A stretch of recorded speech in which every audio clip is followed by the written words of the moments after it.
Ils marchent avec dans leur bagage quelques banderoles qui en disent long sur leur motivation. C'est écrit, hein? Disons non à la violence. Pour dire non à la violence, parce que la violence est terrible dans le monde. La violence, c'est non chez les adventistes aussi. Ce matin, ils sont près de 150 à battre le pavé ici et partout ailleurs dans le monde. C'est cette journée du mois d'août que leur église a choisie pour dénoncer le fléau.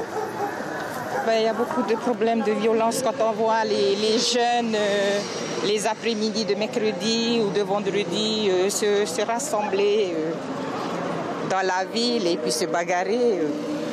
Il faudrait qu'on lutte contre tout ça.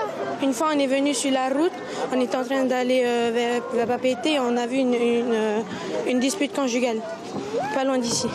Ça s'est terminé quand? Ça s'est terminé avec la police. Quand tu regardes les médias, ça arrive tous les jours on en parle.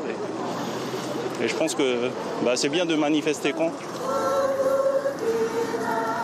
Mais la violence, ici, on la traite aussi avec l'aide du ciel. L'appel, c'est que nous puissions revenir à la parole de Dieu. C'est dans la parole de Dieu qu'on nous enseigne, qu'on nous rappelle comment il faut vivre une vie harmonie. L'Église a choisi de traiter le problème à la source, dans la famille. Car c'est souvent là que les ennuis commencent et les femmes en sont les premières victimes.